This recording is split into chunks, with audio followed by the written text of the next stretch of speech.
I mean, people, 40 years ago were locked in isolated areas, what we called timeout rooms.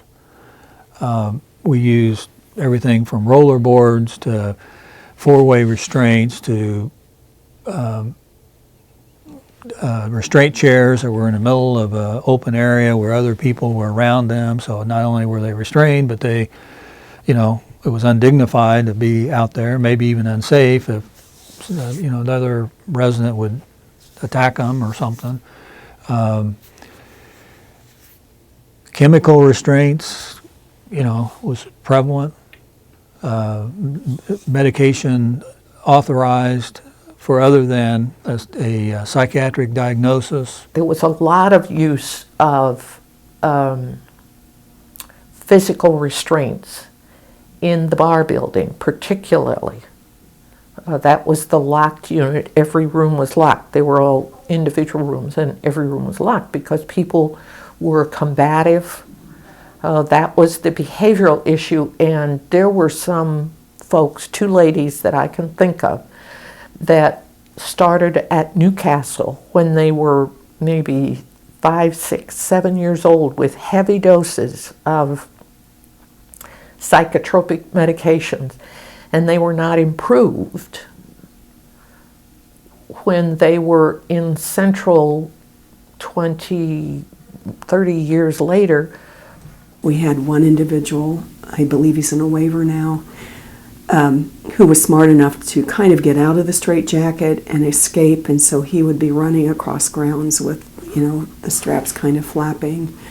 The ammonia sprays were used, especially on the children's units, and I remember being appalled about that even then. But the psychologist, of course, would say, well, this is what is needed. The young man that I'm thinking of and had pretty severe self-injurious behaviors. And so that was one of their behavioral methods of trying to keep him from injuring himself.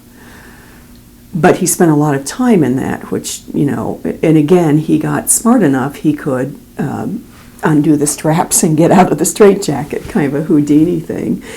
And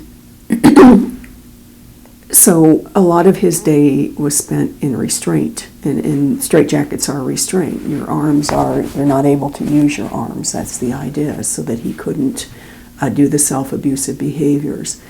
The ammonia spray, and I can remember this pretty vividly, and I remember a couple of the psychologists and I were friends. It was simply a watered-down spray bottle with some ammonia in it, which would be quite aversive. I mean, having ammonia sprayed in your face, which was where they would spray that, would be pretty aversive. I mean, ammonia's got a terrible smell to it, and then it can be corrosive. And again, this was also before regulations per se, so they would write behavior plans, or maybe not even, staff could just use that when they felt they needed to use it.